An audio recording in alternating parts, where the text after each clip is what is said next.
You are listening to the Michigan chapter of the American String Teachers Association podcast.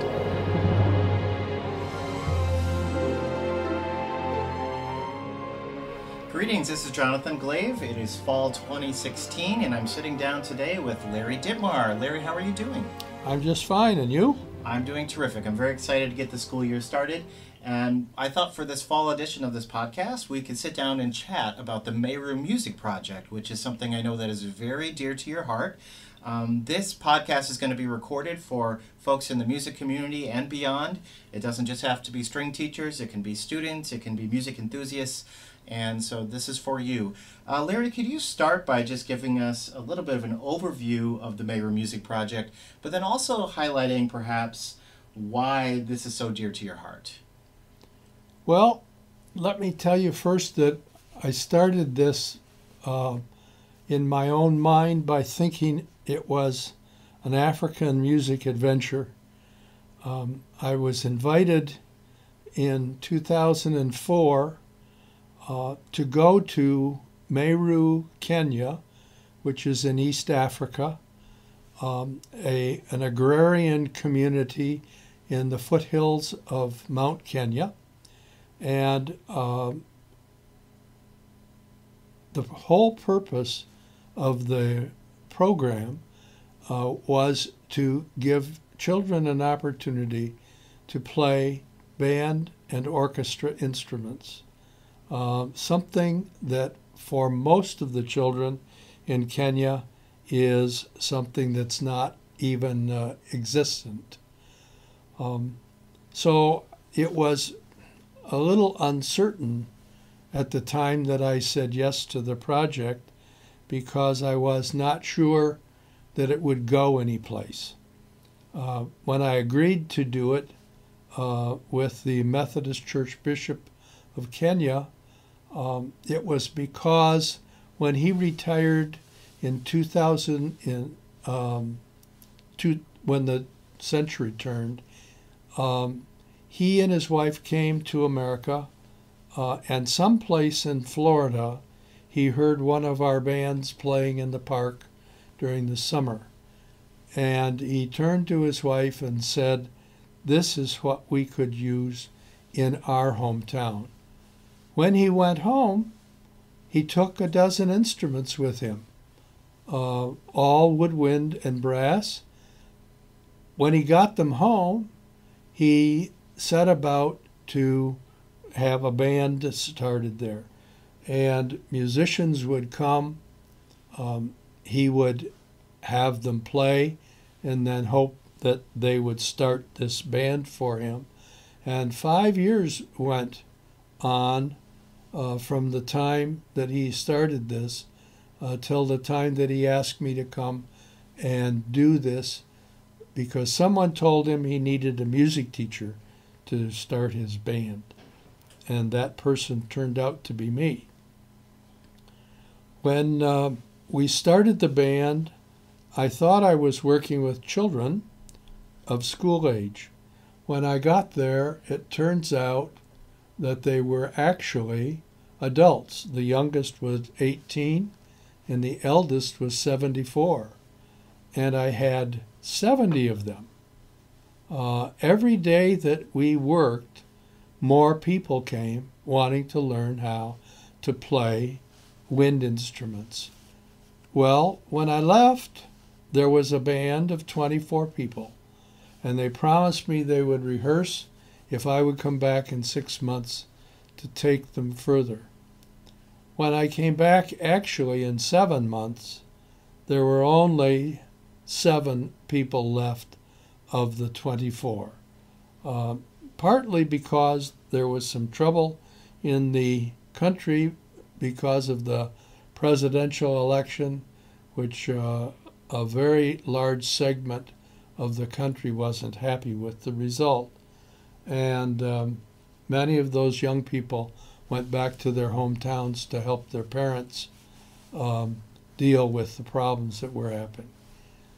So while I was here in Meru for that second trip, I asked the principal of the secondary school if I came back, would he like me to start a band program in his school? And he was very enthusiastic about it. And so with the help of Michigan State University bands, I took back 100 recorders with me the next time, and we started this group in the secondary school. There were 114 students at the time, and every student wanted to play. So I said to them they would play recorders for 2 of the 3 trimesters of school that happened in a school year. And then the third one, I would come back and we would switch them from recorder to wind instruments. And that all happened that following June and July. I also took with me a young man who I met from Interlaken, where I worked for a number of summers, and he came with me. He was a student at Curtis Institute of Music at the time, and between the 2 of us, we switched 114 students from recorder to wind instruments. Actually, in the month following that, the number was reduced to 65 because some of them weren't really making a full commitment, and the agreement that they worked out between the principal and the teachers and the faculty was that if they chose to play an instrument, they needed to play for the whole school year. And so that worked. And there was huge excitement on the part of the students when I came back 6 months later. And we had almost 2 full bands from that group of students. And since that time, it has been a very flourishing program. We are now on our 2nd band director because of some problems I won't deal with here. But this young man, his name is Timothy Jeremiah. He is a Korean. He is a Kenyan, and he is a just tremendous teacher of these young people.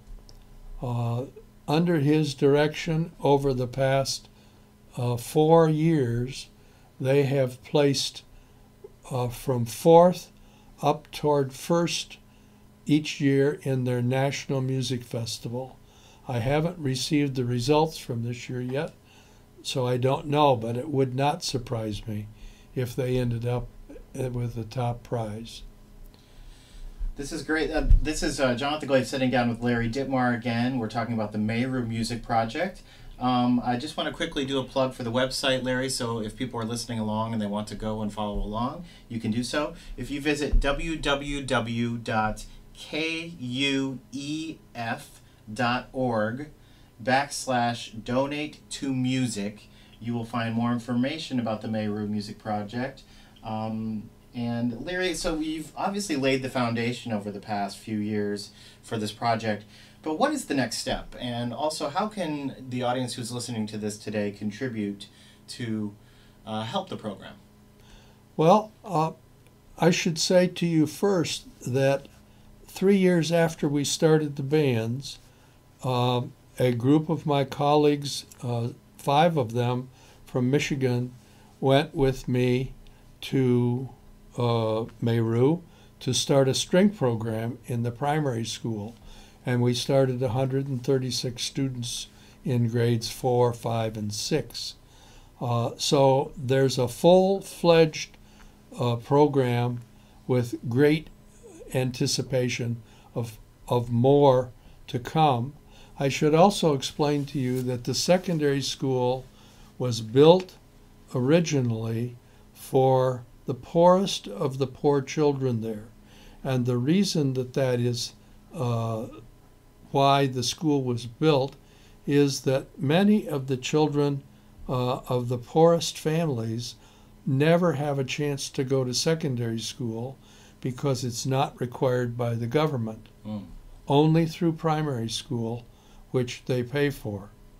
If they go to secondary school, they have to pay tuition and they have to buy uniforms, and there's an expense that some of those families simply can't afford because a family of 4 actually lives on $1 a day. $1 a day, family of 4. Wow. American dollar a day.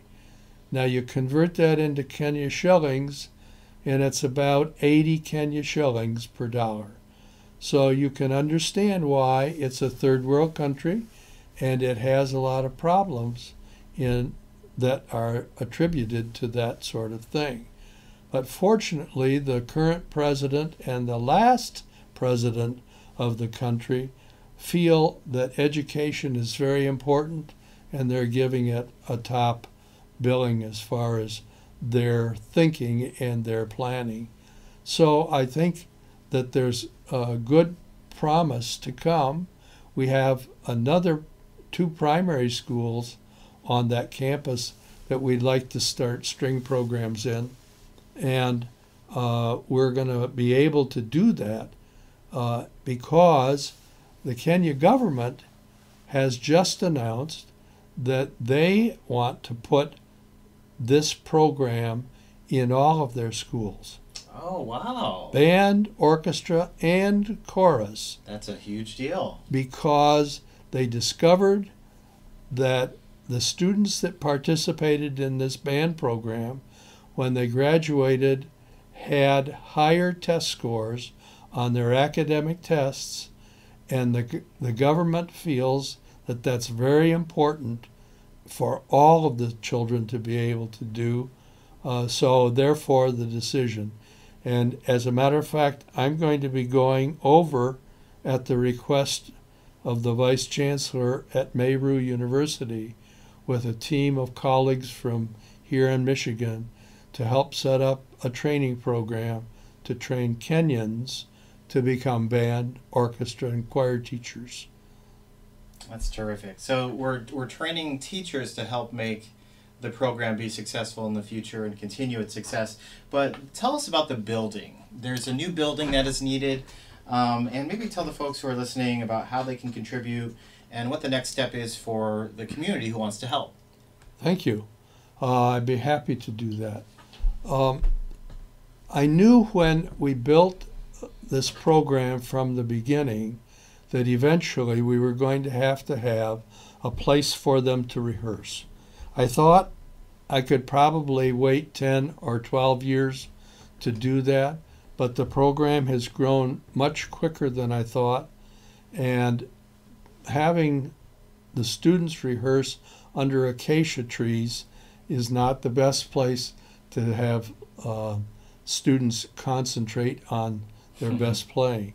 And so we are, because of the encouragement of Orly Rubenfeld, who was elementary school teacher when she and her brother went over. I'm sorry, not teacher, but student.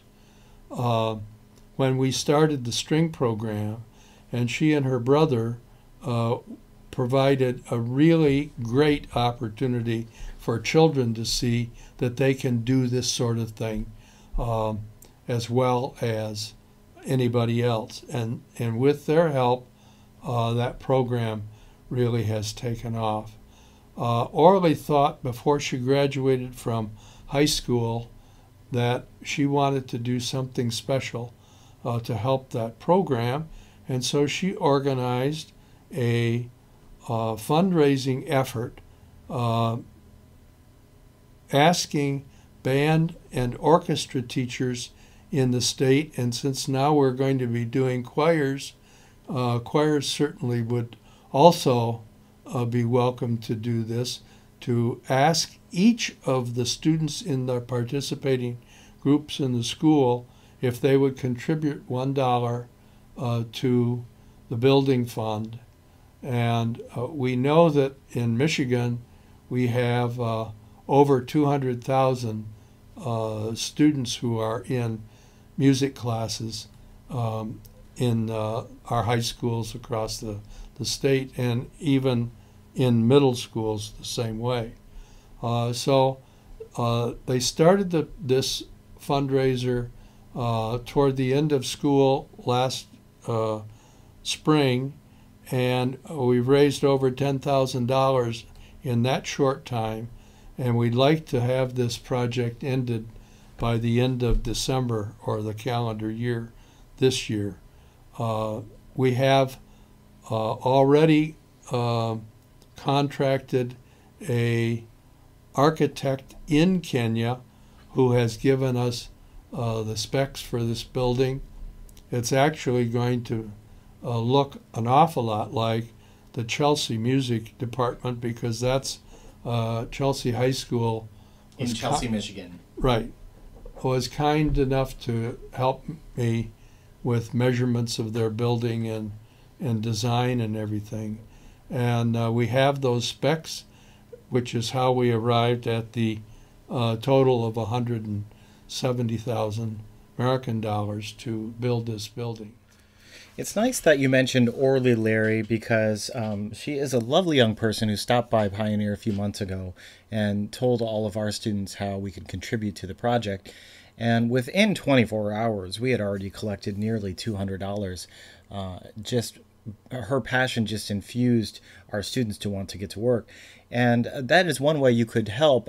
Speaking to other directors right now, you could get some of your strong student leaders to help guide this project in your classroom. You know, you could tell them a few days in advance to collect the money, and then collect it from there, have the students really police themselves in regards to getting the money in, and that can help. So that's one way to do it. The buy-in factor really is not that difficult once the students hear about the project. Most of them are really eager to help in any way they can. So good old-fashioned word of mouth really helps as well. Now, a reminder of the deadlines here. We are hoping to achieve this by the end of December, Larry. Is that correct? Correct. Okay, now we need to discuss where, one more time, the website, www.kuef.org/donate to music. But if they want to write a check or anything like that, how can they go about doing that? Well, the check should be made out to KUEF 2. That stands for the Kenya Uridi Education Fund. It's a 501c3 public charity sanctioned by the U.S. government, and it's something that people can write off on their taxes as a consequence if they would like to. But we thought it was just an easy way to do a fundraiser, because there's no product involved. You don't have to deliver anything. It's simply, maybe on Monday the director could say, on Thursday I'm going to collect dollars, and remind the students, and if some forget, then they've got Friday to come and do it, and send the check to KUEF. You don't have to put Kenya Uridi Education Fund. So make the check out to KUEF, and Right. in the memo, what do they put? In the memo, it needs to say, for music building.